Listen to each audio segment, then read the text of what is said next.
اعوذ باللہ السمیع العلیم من الشیطان اللعین الرجیم بسم اللہ الرحمن الرحیم الحمد للہ رب العالمین والصلاة والسلام علی سید الانبیاء والمرسلین سیدنا و نبینا و شفیع المذنبین ابی القاسم محمد اہل بیتہ الطیبین الطاہرین المعصومین اما بعد فقد قال اللہ سبحانہ تبارک و تعالی فی کتابہ المبین وہو اصدق القائلین وَإِذْ قَالَ رَبُّكَ لِلْمَلَائِكَةِ إِنِّي جَاعِلٌ فِي الْأَرْضِ خَلِيفَةً صلوات بھیجیں محمد وآل محمد۔ نور ہدایت کے سلسلے میں اعلان ہے نور ہدایت فاؤنڈیشن علمی ادبی اور امدادی کاموں میں بہت زیادہ کام کر رہا ہے غریبوں کی امداد کے لیے۔ اس کے علاوہ اور بھی بہت سے کام اس کے ذریعے سے ہو رہے ہیں۔ ان کا دروازے پر بک اسٹال ہے، وہاں سے ادارے کی کتابوں کو بھی حاصل کیا جا سکتا ہے۔ لہذا گزارش ہے کہ اس ادارے کی جو نور ہدایت یہی امام باڑہ فرما ہی میں قائم ہے اور اس کو آپ لوگ مدد فرمائیں اس کی۔ اسی طرح سے ایک مجلس کا اعلان ہے کہ 5 محرم چاندی خانہ آغا میر کی جوہری ٹھیک 8:30 بجے صبح یہ مجلس منعقد ہوگی، جس میں میرا ہی بیان ہوگا۔ کل مجلس ہوگی یہ انشاءاللہ 8:30 بجے صبح ہوگی یہ مجلس۔ اعلان ہے کہ 15 محرم سے 19 محرم تک 8 بجے شب اسی امام بارگاہ میں، جس میں جناب مولانا حسن بقائی صاحب جو صوفی مسلک سے تعلق رکھتے ہیں اور کئی سال سے یہاں مجلسیں پڑھ رہے ہیں، انشاءاللہ اس سال بھی وہ مجلسوں کا خطاب فرمائیں گے۔ 15 محرم سے 19 محرم تک اسی حسینیہ میں 8 بجے شب یہ مجلسیں ہوں گی۔ آپ حضرات بڑی تعداد میں اس میں شرکت فرماتے رہتے ہیں، گزارش ہے کہ اس میں بھی شرکت فرمائیں۔ 17 محرم 8 اکتوبر اتوار کے دن 10 بجے صبح اعضا خانہ گلشن جعفریہ سرفراز گنج میں مجلس اعضا منعقد ہوگی، جس میں میرا ہی بیان ہوگا۔ اس سے قبل جو ہے مجلس قبل مولانا اشفاق ستری صاحب نظامت کی فرائض انجام دیں گے۔ ڈاکٹر انور جعفری صاحب، اظہر جعفری صاحب کی طرف سے اعلان ہے 17 محرم کو 8 اکتوبر کو اتوار کے دن 10 بجے سرفراز گنج میں یہ مجلس منعقد ہوگی۔ اس کے علاوہ جو مجالس منعقد ہو رہی ہیں اس میں بھی گزارش ہے کہ آپ شرکت فرمائیں، جس طرح سے حسینیہ آصفی میں جناب مولانا محمد میاں عابدی صاحب قبلہ خطاب فرما رہے ہیں۔ اسی طرح سے حسینیہ سبطن آباد میں یہ حسینیہ آصفی میں نماز ظہرین کے فوراً بعد مجلس شروع ہو جاتی ہے، نماز ظہرین ہوتی ہے اس کے فوراً بعد مجلس، لہٰذا اس مجلس میں بھی شرکت آپ حضرات کی بہت ضروری ہے۔ اسی طرح سے سعادت علی خان کا مقبرہ ہے، وہاں بھی کچھ عرصے سے مجالس شروع کی گئی ہے تاکہ وہاں بھی رونق ہو۔ وہاں بھی جناب مولانا علی عباس خان صاحب قبلہ خطاب فرما رہے ہیں۔ اس کے علاوہ سبطن آباد میں جو امام باڑہ ہم نے حاصل کیا ہے وہاں بھی مجالس کا سلسلہ ہے، وہاں بھی 7:30 بجے شب میں مجلس سے شروع ہو جاتی ہے، جس میں جناب مولانا رضا حضرت صاحب قبلہ جو ایران سے تشریف لائے ہیں وہ خطاب فرما رہے ہیں۔ ان تمام مجلسوں میں آپ حضرات کی شرکت انتہائی ضروری ہے، کیونکہ یہ وہ مجلسیں ہیں کہ جو نئی قائم ہوئی ہیں، لہٰذا ان میں رونق آنا چاہیے اور اس پہ زیادہ شرکت آپ حضرات کی ضروری ہے۔ صلوات بھیجیں بر محمد۔ آیہ کریمہ جس کو عنوان بیان قرار دیا ہے وہ ہمارے مسلک اور مذہب کے لحاظ سے ایک بہت ہی بنیادی حیثیت رکھتی ہے، لہذا میں نے اس کو عنوان بیان قرار دیا اور اسی کے ذیل میں چند باتیں عرض کرنا ہے۔ اعلان ہو رہا ہے وَإِذْ قَالَ رَبُّكَ لِلْمَلَائِكَةِ إِنِّي جَاعِلٌ فِي الْأَرْضِ خَلِيفَةً۔ اے رسول وہ وقت یاد کیجئے جب آپ کے رب نے ملائکہ سے یہ اعلان کیا کہ میں زمین کے اوپر اپنا نائب، اپنا جانشین اور اپنا خلیفہ بنانے والا ہوں۔ کل کی مجلس میں نے عرض کیا کہ بہت مختصر سا ایک کلمہ ہے جو الف و زال سے مل کر بنا ہے، لیکن اس میں پوری معنوں کی ایک دنیا آباد ہے، اور جس کا مطلب یہ ہے کہ رسول وہ وقت یاد کیجئے۔ میں نے عرض کیا تھا کہ جملہ کس سے معقول ہے اور یہ بات کس سے کہی جا سکتی ہے؟ مثال آپ کے سامنے ہے کہ ایک 80 سال کا بوڑھا کسی 20 سال کے جوان سے یہ کہے کہ 60 سال پہلے کا وہ وقت یاد کرو کہ جب فلاں واقعہ ہوا تھا، تو 20 سال کا جوان گھبرا کر کہے گا کہ 60 سال پہلے میرا وجود ہی نہیں تھا، میں موجود ہی نہیں تھا، تو آپ مجھے یاد کیا دلا رہے ہیں؟ یہ تو آپ اس کو یاد دلائیے جو 60 سال پہلے موجود رہا ہو۔ اب مختلف مقامات پر قرآن مجید میں یہ اس لیے ضروری ہے، یہ جملے اس لیے ضروری ہیں کیونکہ بہت سے مسلمان اس بات کا عقیدہ رکھتے ہیں کہ رسول اللہ کو 40 برس کے سن میں نبوت ملی تھی۔ یہ جملے میں کیوں تاکید کر رہا ہوں ان پر؟ کیونکہ یہ غلط عقیدہ مسلمانوں میں قائم ہوا ہے اور بہت بڑی اکثریت اس بات کو مانتی ہے کہ 40 برس کے سن میں رسالت ملی تھی، نبی بنے تھے، رسول بنے تھے، ورنہ 40 برس کے سن تک رسول اللہ کو معاذ اللہ علم ہی نہیں تھا کہ مجھے نبوت ملنے والی ہے، مجھے رسالت ملنے والی ہے۔ اور میں نے شاید 10-12 سال پہلے وہ کچھ حدیثیں بیان کی تھیں، اور وہ حدیثیں ایسی خطرناک ہیں کہ میرے پاس پیغام آنے لگے دوسرے مسلک والوں سے کہ بھئی یہ سب حدیثیں بیان نہ کیجیے، بیان نہ کیجیے، بڑی بدنامی ہو رہی ہے۔ تو اس کو میں نے جواب میں کہا تھا جن کتابوں کو آپ صحیح سمجھتے ہیں اسی حدیثیں نکال دیجیے۔ بھئی جب کتابوں میں صحیح سمجھ کے لکھی گئی ہیں تو پڑھنے میں ہماری کیا حرج ہے؟ عجیب عجیب حدیثیں، عجیب عجیب حدیثیں، واقعی یہی جہاں دامن اہل بیت سے ہٹے، جہاں در اہل بیت سے ہٹے، وہاں سوائے گمراہی کے اور کچھ نہیں۔ توہین رسالت، صریح توہین رسالت ہے، صریح توہین رسالت ہے کہ میں نے پھر ہلکا سے یاد دلا دوں کیونکہ وہ ظاہر 8-10 سال پہلے میں نے وہ بیان کی تھی، بہت سے لوگوں کے ذہن میں نہیں رہا ہوگا۔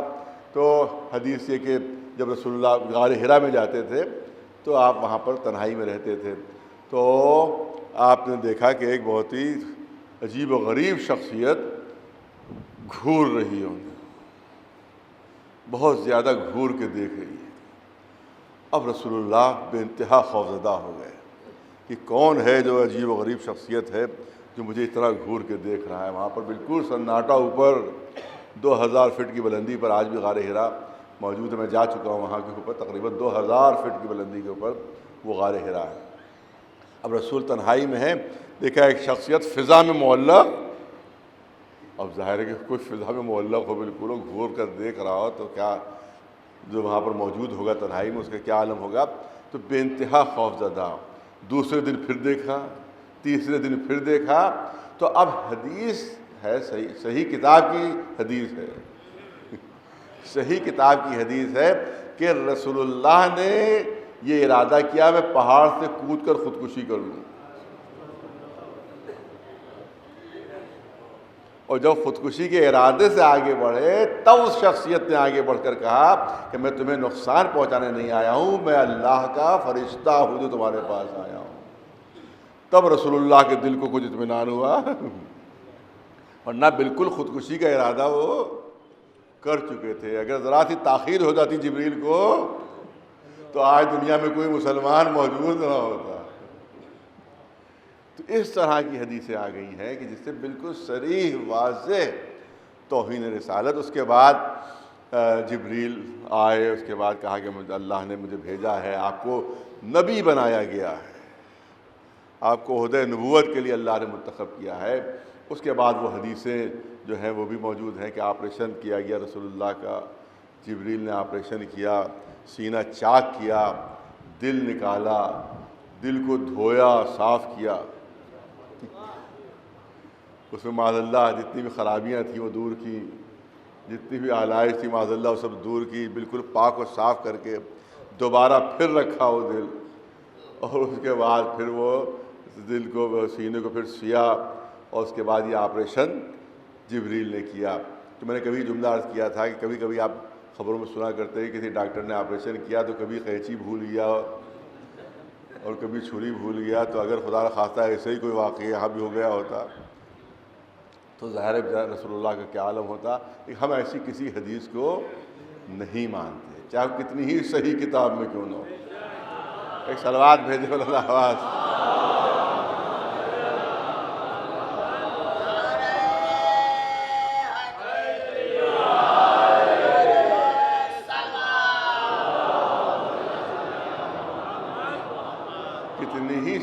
کتاب میں کیوں نہ ہو اس حدیث کو نہیں مانتے، کیونکہ ائمہ معصومین کے ذریعے سے ہمیں عقیدہ رسالت ملا ہے، 14 معصومین کے ذریعے سے عقیدہ رسالت ملا ہے، اور قرآن مجید کے ذریعے سے ہم نے حاصل کیا ہے۔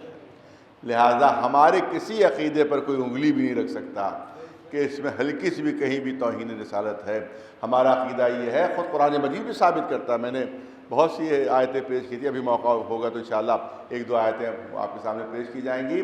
خود قرآن مجید بھی ثابت کرتا ہے کہ ہمیشہ سے رسول ہیں، جب سے ہیں تب سے رسول ہیں، جب سے ہیں تب سے رسول ہیں۔ حدیثیں بھی ثابت کرتی ہیں، اور ارشاد رسالت مآب بھی ثابت کرتا ہے کہ نہیں، 40 برس کے سن میں رسالت ملی نہیں تھی، بلکہ 40 برس کے سن میں اعلان رسالت ہوا تھا، رسالت کا اعلان ہوا تھا۔ اس کی مثال یوں دی جا سکتی ہے، بہت توجہ رہے، اس کی مثال یوں دی جا سکتی ہے کہ پہلی مرتبہ جناب بلال نے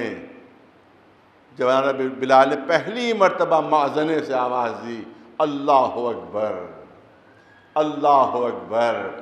پہلی مرتبہ فضاؤں میں صدا گونجی، اللہ اکبر۔ پہلی مرتبہ کانوں میں آواز آئی، اللہ اکبر۔ میں بہت توجہ چاہوں گا، پہلی مرتبہ دنیا نے سنا، اللہ اکبر، اللہ اکبر ہے، اللہ بزرگ ہے، اللہ برتر ہے۔ پہلی مرتبہ جناب بلال کی آواز اٹھی، فضاؤں میں گونجی۔ تو میں پوچھنا چاہتا ہوں مسلمانوں سے، مجھے اتنا بتا دیں کہ پہلی مرتبہ اعلان ہوا اللہ اکبر کا، پہلی مرتبہ جناب بلال نے صدا بلند کی اللہ اکبر۔ میں پوچھنا چاہتا ہوں کہ کیا پہلے اکبر نہ تھا؟ کیا جناب بلال کے اعلان کے بعد وہ اکبر بنا؟ کیا پہلے اکبر نہ تھا؟ ہر مسلمان یہ کہے گا کہ جب سے ہے تب سے اکبر ہے، جب سے ہے تب سے اکبر ہے۔ اس وقت بلال اعلان کبریائی کر رہے ہیں، اس کی بزرگی کا اعلان کر رہے ہیں۔ تو بس یوں ہی سمجھ لو کہ جب سے اللہ ہے، اکبر ہے، بلال کے ذریعے سے اعلان کبریائی ہو رہا ہے، اسی طرح سے جب سے رسول ہیں، جب سے ہیں تب سے رسول ہیں، جب سے ہیں تب سے نبی ہیں۔ 40 برس کے سن میں اعلان رسالت ہو رہا ہے۔ ایک صلوات بھیج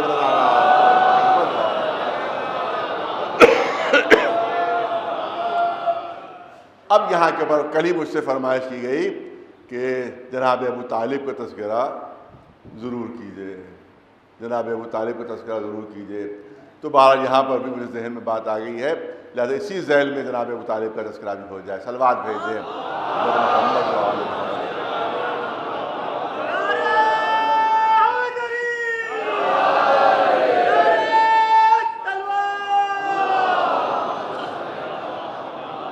ظاہر ہے کہ باپ کا انتقال اس وقت ہو چکا تھا رسول اللہ کے والد کا کہ جب ماں کے شکم میں تھے، 5 برس کا سن تھا تقریباً جب ماں کا انتقال ہو گیا تھا۔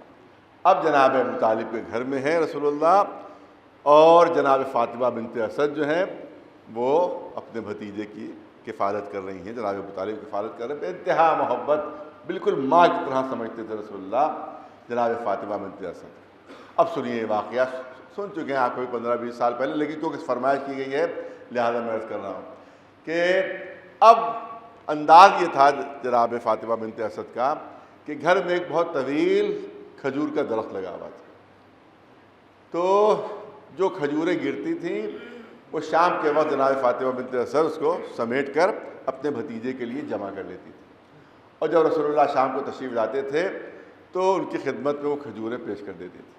روزانہ کا ہی دستور تھا جناب فاطمہ بنت اسد۔ ایک مرتبہ کچھ ایسا ہوا، کسی کام میں مصروف ہو گئی جناب فاطمہ بنت اسد، تو ذرا سا تاخیر ہو گئی انہیں، ذرا سا کچھ دیر ہو گئی انہیں، تو اب روایت یہ کہتی ہے کہ محلے کے بچے وہ ساری کھجوریں سمیٹ لے گئے، محلے کے بچے آ گئے اور ساری کھجوریں وہ لے گئے۔ اب جو جناب فاطمہ بنت اسد پہنچی تو دیکھا جتنی کھجوریں گری تھی وہ سب غائب ہیں، سب بچے اٹھا لے گئے۔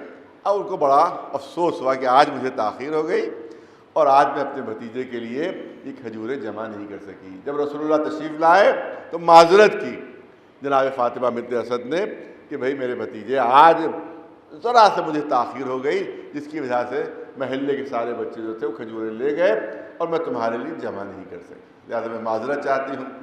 تو اب روایت ہے اور تاریخ ہے کہ جناب رسول اللہ نے ارشاد فرمایا، رسول اللہ تو میں کہہ رہا ہوں، اس وقت کسی کو خبر نہیں کہ رسول ہے، کسی کو خبر نہیں کہ نبی ہے، کہا کہ چچی گھبرائیے نہیں، پریشان نہ ہوئیے۔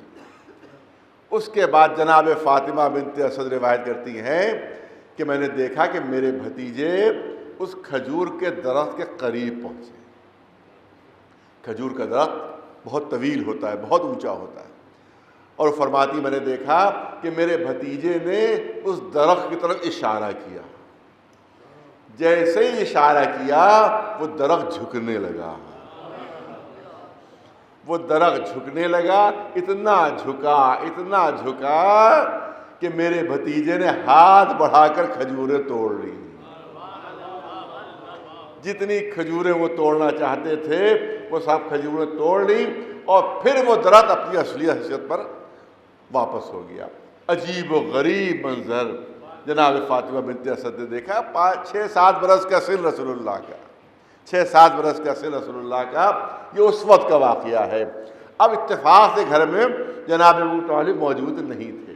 جب جناب ابو طالب تشریف لائے تو جناب فاطمہ بنت اسد فرماتی ہیں کہ ابو طالب آج میں نے بہت ہی عجیب و غریب واقعہ دیکھا۔ کہا کیا واقعہ دیکھا؟ کہا کہ آج کسی وجہ سے میں اپنے بھتیجے کے لیے کھجوریں جمع نہیں کر پائی تھی، لہذا وہ محلے کے بچے ان کو اٹھا لے گئے، اور جب میرے بھتیجے آئے تو میں نے ان سے معذرت کی، تو میرے بھتیجے نے کہا کہ گھبرائیے نہیں۔ اس کے بعد میرا بھتیجے اس درخت کے قریب پہنچے اور درخت کو اشارہ کیا، جیسے ہی میرے بھتیجے نے اشارہ کیا درخت جھکنے لگا، اتنا جھکا کہ میرے بھتیجے نے کھجوریں توڑ لیں، پھر اپنی اصلی صورت پر واپس چلا گیا۔ عجیب و غریب واقعہ آج میں نے دیکھا، مگر جیسے یہ واقعہ سنا ابو طالب مسکرانے لگے، جناب ابو طالب کے لبوں پر مسکراہٹ آ گئی۔ جناب فاطمہ بنت اسد کہتی اتنا عجیب واقعہ اور آپ کو حیرت نہیں ہوئی؟ آپ کے حیرت زدہ نہ ہونے پر مجھے حیرت ہو رہی ہے۔ ارے آپ تو کوئی حیرت کا اظہار نہیں کر رہے ہیں، کوئی تعجب کا اظہار نہیں کر رہے ہیں، یہ عجیب و غریب واقعہ دیکھا۔ تو اس کے بعد جناب ابو طالب بہت توجہ رہے کہ ایک لفظ پر جناب ابو طالب نے فرمایا اے فاطمہ بنت اسد، حیرت کی کوئی بات ہی نہیں ہے، تعجب کی کوئی بات ہی نہیں ہے، ہمارے بھتیجے محمد کوئی عام آدمی نہیں ہے، کوئی عام شخصیت نہیں ہے، بلکہ نبی ہے۔ ارے توجہ نبی ہیں۔ آپ دیکھیں یہ نہیں کہا، کہنا ہی چاہیے تھا کہ 40 برس کے سن میں نبی بنیں گے، یہ فرمانا چاہیے تھا کہ 40 برس کے سن میں نبی بنیں گے۔ حالانکہ یہ بھی تعجب خیز ہوتا، کیونکہ ابھی کسی کو نہیں معلوم کہ نبی بنیں گے، کسی کو نہیں معلوم کہ اعلان رسالت ہوگا، مگر یہ نہیں کہا کہ 40 برس کے سن میں اعلان نبوت ہوگا، بلکہ فرمایا نبی ہیں، نبی ہیں۔ بس یہی فرق ہے عام مسلمانوں کے ایمان میں اور ایمان ابو طالب میں، کہ جب 40 برس کے سن میں رسول اعلان نبوت کریں گے تو لوگ کلمہ پڑھ کر مسلمان بنیں گے، اور 6 برس کے سن میں ابو طالب اعلان کر رہے ہیں کہ یہ نبی ہیں۔ ایک صلوات بھیج دے بلند آواز سے۔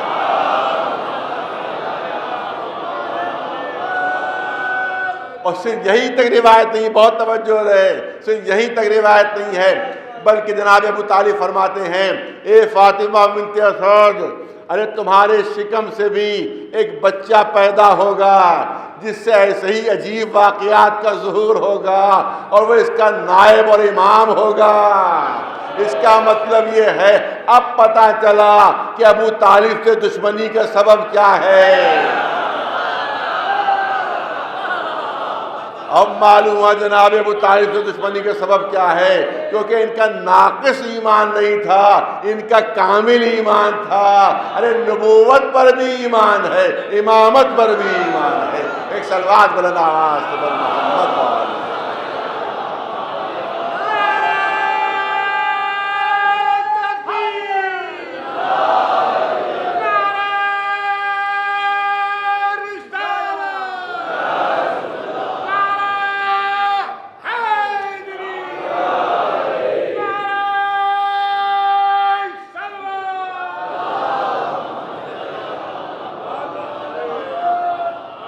اب جناب ابو طالب کا تذکرہ آ گیا ہے، تو اب ظاہر کی موضوع ایسے ہی ہے کہ دل نہیں مانتا، دو چار جملے اور عرض کر دو، ایک صلوات بھیج دے بلند آواز سے محمد وآل محمد۔ یہ کہا جاتا ہے کہ آخر جناب ابو طالب کے ایمان پر آپ کا اتنا اصرار کیوں ہے، اتنی زیادہ ضد کیوں ہے؟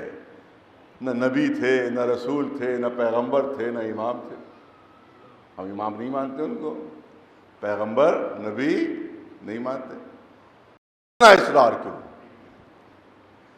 جو مخالف ہے وہ بات کرتے ہیں کہ صاحب پھر اتنا اصرار کیوں؟ آپ ان کو نبی نہیں مانتے، آپ ان کو پیغمبر نہیں مانتے، آپ ان کو رسول نہیں مانتے، آپ ان کو امام نہیں مانتے، پھر آخر اتنی زیادہ زور کیوں ہے کہ صاحب ایمان تھے، مومن تھے، آخر اس پر اتنا زور کیوں؟ کون سی قیامت ٹوٹ رہی ہے اگر ہم ان کو مسلمان نہیں مان رہے ہیں؟ دیکھیے جو مخالف ہے اس کی دلیل پیش کر رہا ہوں، جو مخالفت کرتے ہیں ان کی دلیل پیش کر رہا ہوں کہ کون سا آسمان ٹوٹ پڑے گا اگر ہم ان کو مسلمان نہیں مانیں گے؟ نبی ہوتے اور مسلمان نہیں مانتے تو آپ اصرار کرتے، کوئی امام ہوتے اور ہم کہتے مسلمان نہیں ہیں تو آپ اصرار کرتے، کوئی پیغمبر ہوتے تو آپ اصرار کرتے۔ نہ آپ پیغمبر مانتے ہیں، نہ نبی مانتے ہیں، نہ رسول مانتے ہیں، نہ امام مانتے ہیں، اس کے بعد بھی اتنا زور کہ نہیں مسلمان تھے، مومن تھے، صاحب ایمان تھے۔ کون سی قیامت ٹوٹ پڑے گی؟ کون سی قیامت ٹوٹ پڑے گی؟ کون سا آسمان پھٹ پڑے گا اگر ہم کو نہیں مانیں گے؟ تو میں عرض کروں گا کہ اگر ابو طالب کو مومن نہیں مانا تو واقعی قیامت ٹوٹ پڑے گی۔ نہیں توجہ چاہوں گا، واقعی قیامت ٹوٹ پڑے گی، واقعی آسمان پھٹ پڑے گا۔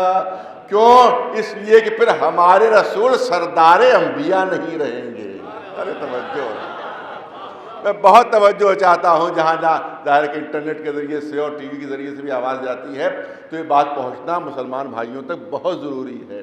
آج بھی کہا جاتا ہے کہ بہت دوستی تھی، بڑی محبت تھی، مگر کلمہ نہیں پڑھا، ایمان نہیں لائے، مسلمان نہیں ہوئے، بہت چاہتے تھے مگر رسول کہتے کہتے تھک گئے۔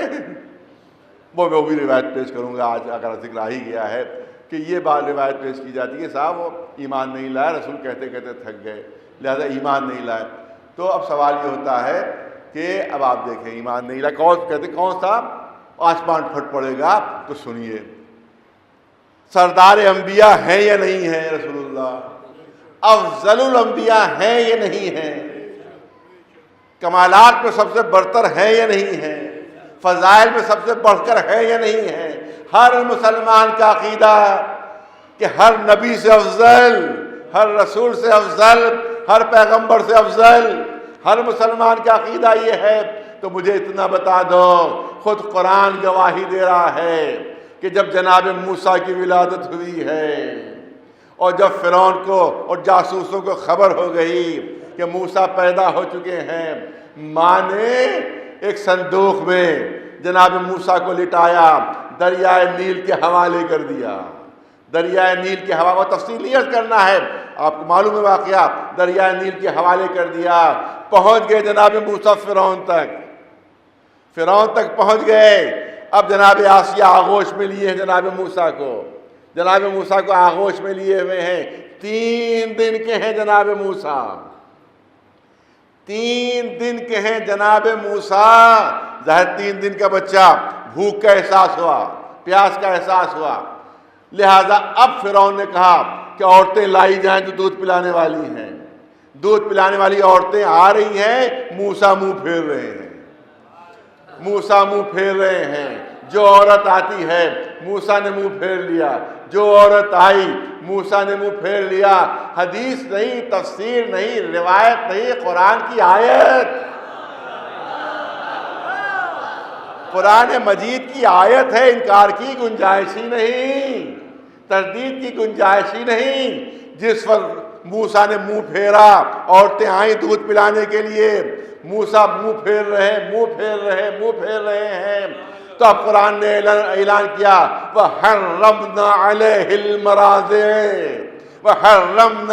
الْمَرَاضِعَ، ہم نے کافرہ عورتوں کا دودھ موسیٰ پر حرام کر دیا تھا،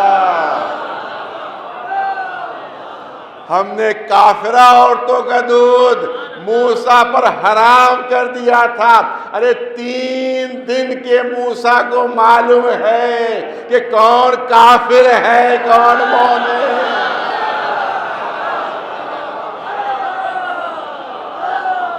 3 دن کے موسیٰ کو علم ہے، خود قرآن کہہ رہا ہے، قرآن، حدیث تفسیر روایت تاریخ نہیں ہے، قرآن مجید کا اعلان ہے کہ وَحَرَّمْنَا عَلَيْهِ الْمَرَاضِعَ، ہم نے کافرہ عورتوں کا دودھ ہم نے موسیٰ پر حرام کر دیا تھا۔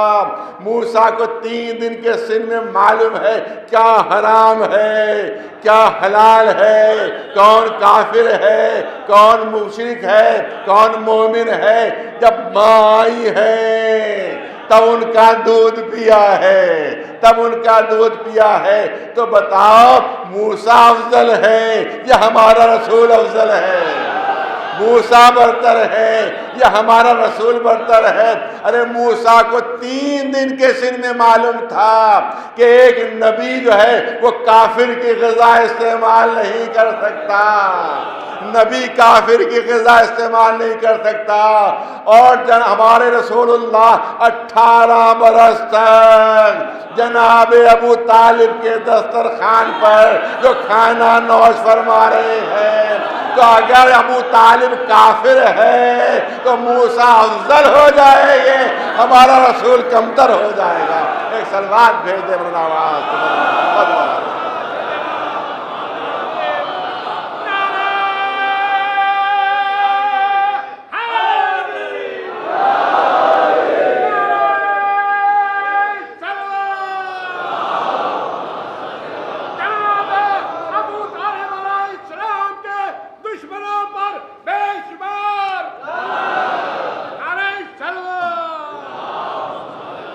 بہت پہلے میں نے یہ دلیل پیش کی تھی یہی امام باڑے میں، شاید 20 سال ہو گئے ہوں گے 22 سال ہو گئے ہوں گے، جو جوان ہیں شاید ظاہر کہ اس وقت موجود بھی نہیں ہوں گے، اب لہذا میں اس دلیل کو پھر دوبارہ پیش کرنا چاہتا ہوں۔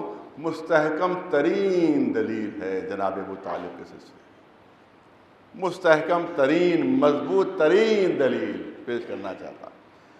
ظاہر ہے کہ یہ دوسرے فرقوں کے جہلا نہیں بلکہ علماء بھی یہ بات کہتے ہیں جناب ابو طالب کے سلسلے میں کہ جناب ابو طالب حالت کفر میں اور حالت شرک میں دنیا سے گئے، اور جناب ابو طالب نے کلمہ نہیں پڑھا۔ ان سے وہ ہم سے پوچھتے ہیں کہ ہمیں کیوں اصرار ہے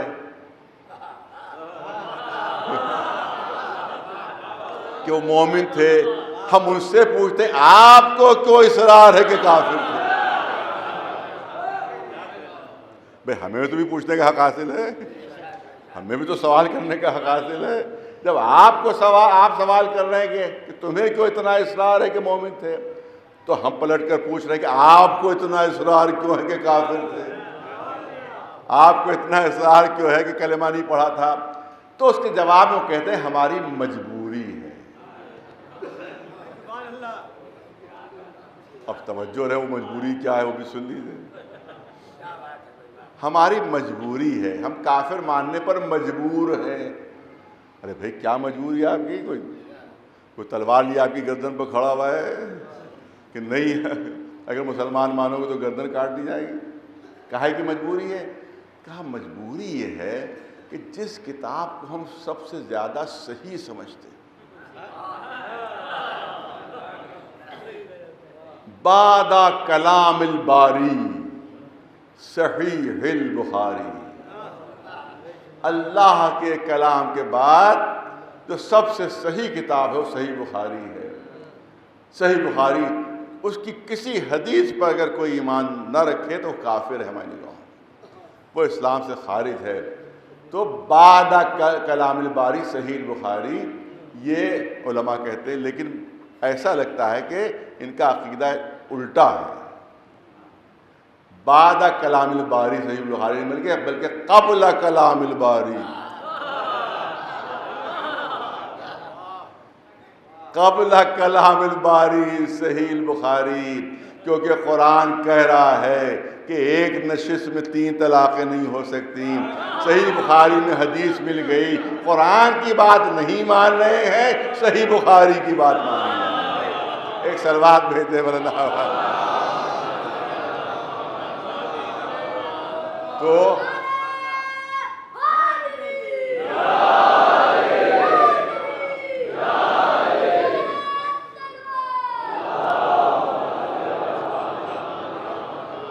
اب قرآن کافی نہیں رہا، اب صحیح بخاری کو دیکھا جا رہا ہے کہ صحیح بخاری میں کون سی حدیث ہے. جب بھی پوچھا جائے کہ صحیح بخاری میں موجود، صحیح بخاری میں فلاں حدیث موجود، فلاں حدیث موجود. قرآن کیا کہہ رہا ہے؟ منہ پھیر لیا. قرآن کہتا رہے، ہم سے کیا مطلب؟ قرآن کہتا رہے، ہم سے کیا مطلب؟ دیکھیے صحیح بخاری میں موجود ہے تو دلیل میں صحیح بخاری کی حدیث پیش کی جاتی ہے، قرآن کو رد کر دیا جاتا ہے. لیکن بہرحال بعد کلام الباری صحیح البخاری، صحیح بخاری میں حدیث موجود ہے. اور راوی کون ہے؟ عبداللہ ابن عباس. راوی ہیں جناب عبداللہ ابن عباس. اب یہاں پر ہمارے لیے مشکل پیش آ جاتی ہے. مشکل اس لیے پیش آ جاتی ہے کہ جناب عبداللہ ابن عباس کو ہم لوگ بھی مانتے ہیں اور ہمارے علماء نے بھی ان سے روایت کی ہے. لہذا اب صحیح بخاری شریف میں روایت ہے کہ جس وقت جناب ابو طالب کا انتقال ہو رہا تھا، دنیا سے رخصت ہو رہے تھے، تو رسول اللہ ان کے سرانے پہنچے اور کہا چچا کلمہ پڑھ لیجئے، چچا کلمہ پڑھ لیجئے. اور رسول آخر تک کہتے رہے، مگر جناب ابو طالب نے کلمہ نہیں پڑھا، دنیا سے رخصت ہو گئے. یہ حدیث ہے صحیح بخاری میں. راوی ہیں جناب عبداللہ ابن عباس. بہت توجہ رہے، بڑا پڑھا لکھا منظر میرے سامنے ہے. قدرت کی طرف دیکھیے کیسا انتظام ہوا، اسی صحیح بخاری کے ذریعے ہی سے انتظام ہو گیا. اسی صحیح بخاری میں ایک دوسری حدیث ہے جناب عبداللہ ابن عباس سے. جس طرح سے جناب ابو طالب کے لیے حدیث ہے، اسی طرح سے جناب عبداللہ ابن عباس سے ایک دوسری روایت ہے جس روایت کا نام ہے حدیث قرطاس. حدیث قرطاس، جس کے راوی ہیں جناب عبداللہ ابن عباس. اس کی روایت کرنے والے ہیں جناب عبداللہ ابن عباس. اور کتاب کون سی ہے؟ صحیح بخاری. کتاب ہے صحیح بخاری. صحیح بخاری شریف میں جناب عبداللہ ابن عباس سے روایت موجود ہے کہ جناب عبداللہ ابن عباس رویا کرتے تھے، یوم الخمیس یوم الخمیس یوم الخمیس، ہائے جمعرات کا دن، جمعرات کا دن. لوگ پوچھتے تھے جمعرات کا دن یاد کر کے آپ کیوں روتے ہیں؟ کہا وہ جمعرات ہی کا دن تھا جب رسول نے قلم دعوات مانگا تھا. اگر دے دیا گیا ہوتا تو آج امت میں اتنا اختلاف نہ ہوتا. حدیث کس کی ہے؟ صحیح بخاری شریف کی. راوی کون ہے؟ عبداللہ ابن عباس. روایت کرنے والے جناب عبداللہ ابن عباس ہے. تو یہ حدیث قرطاس جو ہے وہ خود صحیح بخاری میں موجود ہے. لیکن ہندوستان کے ایک بہت بڑے عالم علامہ شبلی نعمانی نے اپنی کتاب سیرت النبی میں اس حدیث قرطاس سے انکار کیا. حدیث قرطاس سے انکار کیا، کہا کہ صحیح بخاری میں صحیح، مگر میں نہیں مانوں گا، میں نہیں تسلیم کروں گا. اتنا بڑا عالم اگر صحیح بخاری کی کسی حدیث سے انکار کر رہا ہے تو کوئی بہت مضبوط دلیل ہوگی اس کے پاس، کوئی بہت مضبوط دلیل ہوگی. جب اس سے پوچھا گیا ارے صحیح بخاری کی حدیث کا انکار کر رہے ہیں آپ؟ کہا کہ ہاں. کہے کے لیے انکار کر، دلیل کیا ہے؟ کہا راوی عبداللہ ابن عباس، اور وقت وفات رسول اللہ عبداللہ ابن عباس کا سن کل 15 برس کا تھا. لہذا ایک 15 برس کے لڑکے کی روایت میں نہیں مانوں گا، میں نہیں تسلیم کروں گا۔ لہذا روایت رد کر دی علامہ شبلی نعمانی نے، کیونکہ وقت وفات رسول اللہ عبداللہ ابن عباس کا سن کل 15 برس کا تھا۔ 3 روایتیں ہیں، ایک روایت میں 16 برس، ایک روایت ہے 15 برس اور ایک روایت ہے 14 برس۔ بعض نے کہا 14 برس کا سن تھا، بعض نے کہا 15 برس۔ خود ان کی اپنی روایت موجود ہے جو انہوں نے خود کہا کہ میرا سن وقت وفات رسول 15 برس کا تھا، 15 برس کا تھا۔ تو ایک 14-15 برس کے لڑکے کی روایت اتنے اہم معاملے میں قبول نہیں کروں گا۔ شبلی نعمانی نے عبداللہ ابن عباس کی روایت حدیث قرطاس رد کر دی، کیونکہ 14-15 برس کا سن ہے، لہذا میں نہیں مانوں گا۔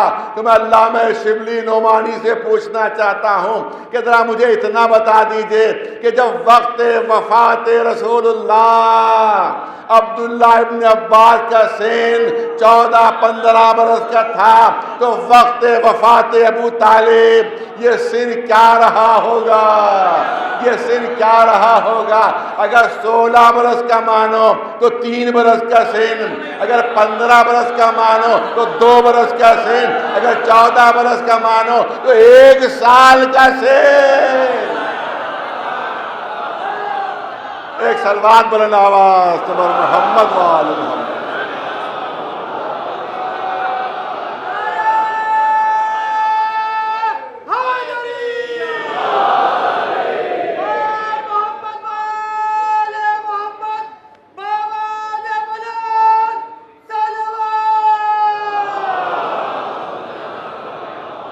تو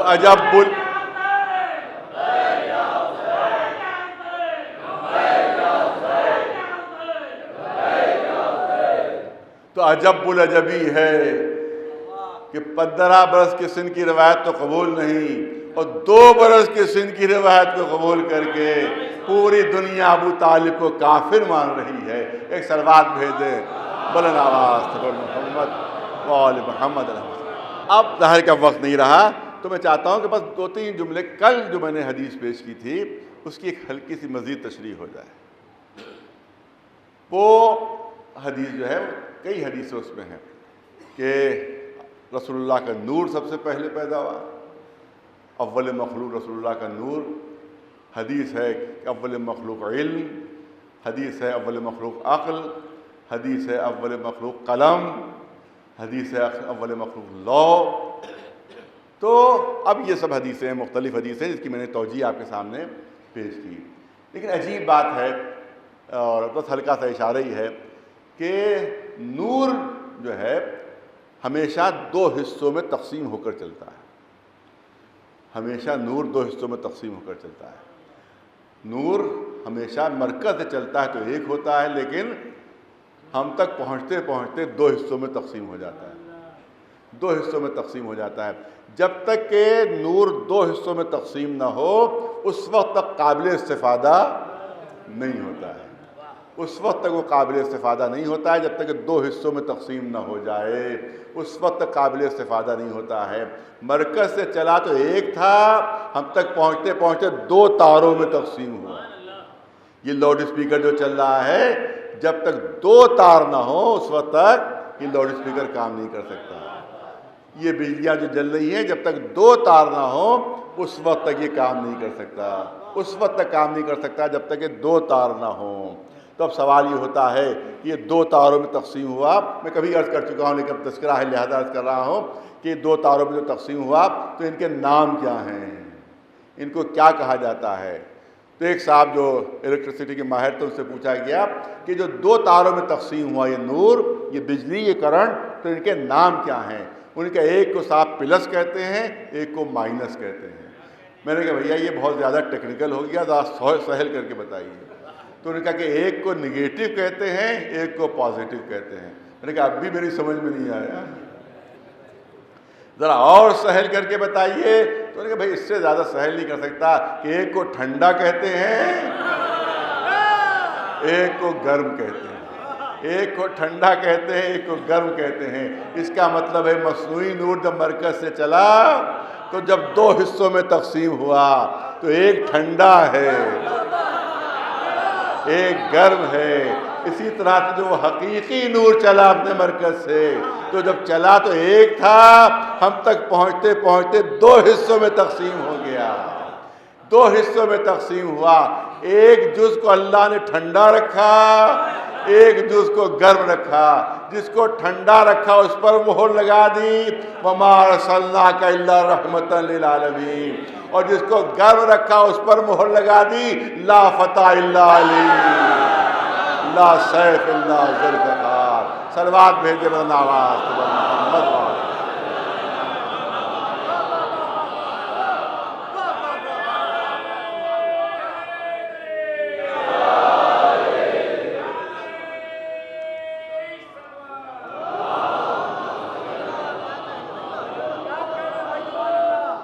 آپ دیکھیں نور جو ہے وہ ہمیشہ دو حصوں میں تقسیم رہتا ہے، اسی لیے ایک آنکھ نہیں ہے بلکہ دو آنکھیں ہیں۔ ہونا تو یہ چاہیے تھا کہ پیشانی پہ ایک بڑی سی آنکھ لگ جاتی، نہیں، اللہ نے اس نور کو دو حصوں میں تقسیم کیا۔ دو آنکھیں ہیں، اس میں بھی نور ہے، اس میں بھی نور ہے، دو آنکھیں۔ کبھی کبھی جب ایک آنکھ کا نور کبھی کبھی کچھ کم ہو جاتا ہے تو یا ختم ہو جاتا ہے تو مصنوعی آنکھ کبھی کبھی لگا دی جاتی ہے، نقلی آنکھ لگا دی جاتی ہے۔ معلوم کسی صاحب نے پڑھنے کے لیے کوئی پرچہ دیا تو مصنوعی کے سامنے پیش کر دیا، نقلی کے سامنے پیش کر دیا۔ تو جب نقلی آنکھ کے سامنے پیش کیا تو اس نے ہلکے سے پرچہ اصلی کی طرف کھسکایا کہ بھئی میری عزت بچا لو، تو اس کو نہیں معلوم ہے میں نقلی ہوں، لہذا میری عزت بچا لو۔ معلوم اصلی آنکھ نے پڑھ کر سنا دیا۔ تو ہو سکتا ہے نقلی چپکے چپکے کہہ رہے ہو اگر تم نہ ہوتے، ایک صلوات بھیجے بلند آواز سے پر محمد وعلیہ، ایک صلوات بلند آواز سے پر محمد وعلیہ۔ بس جلدی سے عرض کر دوں کیونکہ اب وقت نہیں ہے، وقت نہیں ہے۔ آپ دیکھیں کہ اللہ نے قلم خلق کیا سب سے پہلے۔ اچھا قلم یہ نہیں ہے جو ہماری جیب میں لگا ہوا ہے، تو یہ تو بال پین ہے۔ قلم وہ ہوتا ہے جو خطاط کے پاس ہوتا ہے، قلم اس کو کہتے ہیں کہ جو ماہر فن کے پاس ہوتا ہے، قلم اس کو کہتے ہیں جو کاتب کے پاس ہوتا ہے۔ وہ قلم کیا ہوتا ہے کہ انہوں نے ایک سیٹھا یا نرکل کچھ لیا اور اس کو ایک تیز چاقو سے چھیلا، اس میں ایک نوک بن گئی۔ تو یہ نوک کے ذریعے سے نہیں لکھا جا سکتا ہے، نوک کے ذریعے نہیں لکھا جا سکتا ہے، بلکہ اس کے درمیان میں ایک خط دیا جاتا ہے، بیچ میں چاقو رکھ کر ہلکا سا دبایا گیا اور وہ جو نوک تھی وہ دو حصوں میں تقسیم ہو گئی۔ وہ قلم کی نوک جو ہے وہ دو حصوں میں تقسیم ہو گئی، مگر اب بھی اس سے نہیں لکھ سکتے، اب بھی وہ خطاط اپنے فن کا مظاہرہ نہیں کر سکتا، بلکہ دوبارہ پھر وہ چاقو اٹھاتا ہے اور نوک کے اوپر چاقو رکھتا ہے۔ قلم کی جو نوک ہے اس پر چاقو رکھتا ہے، ہلکا سا دباؤ ڈالتا ہے اور وہاں بھی ایک کٹ لگاتا ہے، وہاں بھی ایک کٹ لگاتا ہے، مگر کٹ لگاتے وقت چاقو کو ہلکا سا ترچھا کر دیتا ہے۔ ارے میں توجہ چاہ رہا ہوں، چاقو کو ہلکا سا ترچھا کیوں ترچھا کر دیتا ہے؟ تاکہ ایک حصہ کچھ بڑا ہو جائے اور ایک حصہ نسبتاً کچھ چھوٹا ہو جائے، مگر نہ بڑا بہت بڑا ہو نہ چھوٹا بہت چھوٹا ہو۔ ارے توجہ چاہ، نہ بڑا بہت بڑا ہو نہ چھوٹا بہت چھوٹا ہو۔ اگر چھوٹا بہت چھوٹا ہو گیا تو کبھی بڑے کی جگہ پر لیٹنا پڑے تو دنیا کی سمجھ میں آ جائے گا، لہذا ایسا قد ہو کہ اگر اس کی جگہ پر لیٹ رہا ہو تو دنیا کو دھوکہ ہو کہ وہی لیٹا ہوا ہے۔ ایک صلوات بھیجے بلند آواز سے پر محمد، ایک صلوات بلند آواز سے پر محمد۔ تو یہ شخصیتیں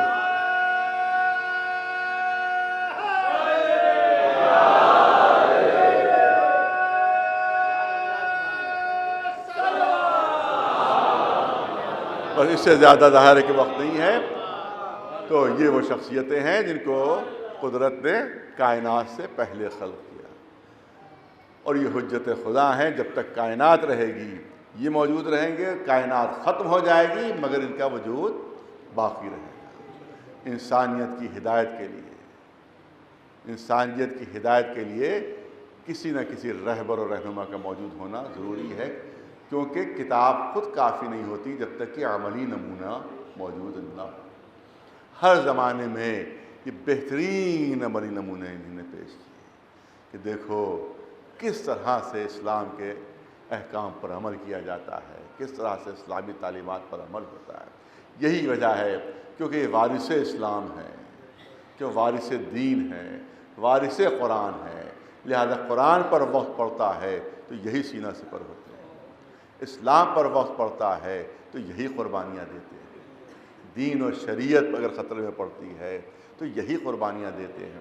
اعتراض کیا جاتا ہے، آج بھی اعتراض کیا جاتا ہے کہ جب سب نے بیعت کر لی تھی، بیعت کے موضوع پر انشاءاللہ زندگی رہی تو کل بیان کروں گا کہ امام حسین نے بیعت کیوں نہیں کی تھی، لیکن یہ کہ آج صرف ہلکا سا اشارہ کہ جب سب نے بیعت کر لی تھی تو آخر حسین کو اتنا انکار کیوں تھا؟ یہ کیوں نہیں بیعت کر رہے تھے؟ سب نے بیعت کر لی، بڑے بڑے صحابی سب بیعت کیے، حسین کو اتنا انکار کیوں تھا؟ تو اس کا صرف ایک مختصر سا جواب یہ ہے کہ اگر ان میں سے کوئی وارث اسلام ہوتا، اگر قدرت کی طرف سے محافظ اسلام بنایا گیا ہوتا تو وہ بھی بیعت نہ کرتا. حسین وارث اسلام ہے، حسین محافظ اسلام ہے. دشمن اسلام کے ہاتھ پر بیعت کرنا اس کا مطلب ہے کہ اسلام نے بیعت کر لی، شریعت نے بیعت کر لی، دین نے بیعت کر لی. لہذا ممکن ہی نہیں تھا کہ حسین بیعت کر سکے، چاہے کتنی بڑی قربانیاں کیوں نہ دے. اسی لیے کربلا کا میدان ہے، آقا حسین ہے، چھوٹے چھوٹے بچے ہیں، معصوم بچے ہیں جو قربانیاں پیش کر رہے ہیں. میں نے عرض کیا کہ اگر امام حسین نے اتنی قربانیاں پیش کر دیں تو تعجب کی بات نہیں، کیونکہ رگوں میں خون کس کا دوڑ رہا ہے. اگر جناب عباس نے ایسی وفاداری کا مظاہرہ کیا تو قابل تعجب نہیں. دیکھو نائب کس کے ہیں، وارث کس کے ہیں؟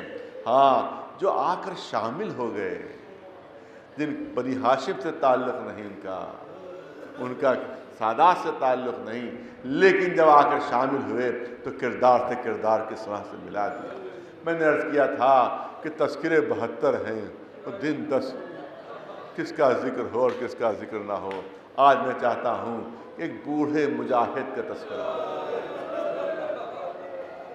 کتنی عظیم قربانی اس کی اور اس کی زوجہ کی قربانی. جناب مسلم ابن اوسجا بڑھاپے کا عالم ہے، میدان جنگ میں جاتے ہیں، داد شجاعت دیتے ہیں، زخمی ہو کر گرے، حسین دوڑ کر سرہانے پہنچ گئے، دوڑ کر سرہانے پہنچے، جلتی زمین پر بیٹھ گئے، مجاہد کا سر اٹھا کر اپنے زانو پر رکھا.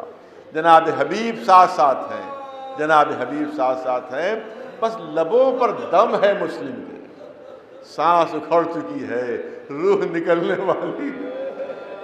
حبیب کو اشارہ کیا، اے حبیب ذرا قریب آ جائیے، اے حبیب ذرا قریب آ جائیے.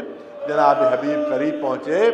ذہن میں تصور ہوگا کیونکہ دنیا سے رخصت ہو رہے ہیں، لہذا کوئی وصیت کرنا چاہتے ہیں تو شاید اپنی بیوی کے لیے وصیت کریں جو تھوڑی دیر میں بیوہ ہو جائے گی. ایک چھوٹا سا بچہ ساتھ ہے، شاید اس کے لیے وصیت کریں جو چند لمحوں میں یتیم ہو جائے گا. لیکن جب حبیب قریب پہنچے تو تاریخ کربلا کہتی ہے کہ دم توڑتے ہوئے مسلم ابن اوسجا نے اشارہ کیا امام حسین کی طرف، اے حبیب میں دنیا سے جا رہا ہوں مگر میرا آقا تمہارے حوالے. دیکھو جب تک زندہ رہنا آقا پر کوئی ہاتھ نہ آنے دینا. جناب مسلم ابن اوسجا دنیا سے رخصت ہوئے، آقا مجاہد کی لاش لیے ہوئے گنج شہیدہ میں پہنچے. گنج شہیدہ میں لاش رکھی، لاش رکھ کر مڑے ہی تھے کہ دیکھا کہ ایک خیمے کا پردہ اٹھا اور ایک چھوٹا سا بچہ دوڑتا ہوا میدان جنگ کی طرف چلا، سر پر چھوٹا سا امامہ ہے، کمر میں جو تلوار بندھی ہوئی ہے، بچہ اتنا کم سن ہے، اس کا قد اتنا چھوٹا ہے کہ تلوار زمین کے اوپر خط دیتی ہی جا رہی ہے۔ جیسے امام نے منظر دیکھا، جناب حبیب سے کہا، اے حبیب جائیے دیکھیے یہ کس کا بچہ ہے جو میدان جنگ کی طرف جا رہا ہے؟ ارے تیروں کی بارش ہو رہی ہے، کہیں بچے کو کوئی تیر نہ لگ جائے، کہیں بچہ زخمی نہ ہو جائے۔ حبیب دوڑ کر پہنچے، بچہ اتنا چھوٹا تھا کہ حبیب نے گود میں اٹھا لیا، گود میں لیے جناب حبیب امام کی خدمت میں پہنچے۔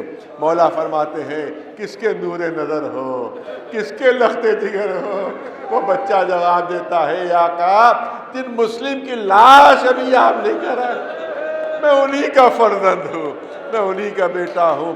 یہ سننا تھا۔ امام فرماتے ہیں، اے حبیب اس بچے کو خیمے میں واپس کر دیجیے، اس کی ماں کے لیے اس کے باپ کا غم کافی ہے۔ یہ سننا تھا۔ اس بچے نے جواب دیا، آقا یہ سر پر جو چھوٹا سا امامہ ہے یہ ماں نے اپنے ہاتھوں سے باندھا ہے، یہ کمر میں جو تلوار ہے یہ ماں نے اپنے ہاتھوں سے باندھی ہے۔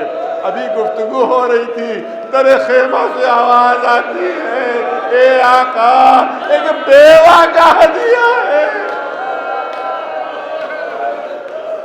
رد نہ کیجیے گا۔ ننھا سا بچہ میدان جنگ میں جاتا، روایت کہتی ہے کہ مولا نے حسرت سے آسمان کی طرف دیکھا، پالنے والے مجھ پر وہ وقت پڑ گیا کہ چھوٹے چھوٹے بچے مجھ پر اپنی جان نچھاور کر رہے ہیں۔ ننھا بچہ میدان میں جاتا ہے، کتنی دیر تک جنگ کرتا، زخمی ہو کر گرا، قاتل آگے بڑھا، ہاتھ میں خنجر لیے ہوئے، ماں کی نگاہوں کے سامنے بچے کے گلے پر چھری پھری، سر قطع ہوا۔ خود قاتل دیکھ رہا تھا کہ ماں سامنے موجود ہے۔ تاریخ کربلا کہتی ہے کہ قاتل نے وہ سر ماں کی طرف اچھال لیا۔ اب تک تو بیوہ مسلم سے صبر ہوا تھا، مگر اب صبر نہ ہو سکا، دوڑ کر آگے بڑھی، اپنے بچے کا سر اٹھایا، سینے سے لگا لیا، پیشانی کو بوسہ دیا، رخسار چومے، چہرے سے خون اور غبار صاف کیا۔ اس کے بعد روایت کہتی ہے کہ دوبارہ قاتل کی طرف اچھال لیا کہ جو ہم راہ خدا میں دے دیتے ہیں وہ واپس نہیں لے۔ اے بیوہ مسلم، آخری جملے ہیں دادارہ، اے بیوہ مسلم آپ کا صبر مثالی ہے، مگر پھر بھی آپ کو اتنا موقع تو مل گیا کہ اپنے لال کا سر آپ نے اپنے کلیجے سے لگا لیا، دل بھر کر پیشانی کو بوسہ دے دیا، رخساروں کو چوم لیا۔ ارے دیکھیے کہیں ام لیلا یہ منظر تو نہیں دیکھ رہی؟ کیا اس ماں کے دل میں یہ حسرت نہ ہوگی کہ علی اکبر کا سر مجھے ملے؟ مگر کربلا سے کوفے سے شام، سر علی اکبر دو کے نیزہ پر میں شہزادی کی خدمت میں ہاتھ جوڑ کر عرض کروں گا، اے شہزادی اگر علی اکبر کا سر مل بھی جاتا تو آپ آغوش میں لیتی کیسے؟ ارے پورے راستے ہاتھ بسے گردن سے بدے ہوئے، ماں کے دل میں تمنا ہی رہ گئی، کاش ایک ہی بار میرے لال علی اکبر کا سر مجھے مل جائے، میں بھی سینے سے لگا لوں، میں بھی رخسار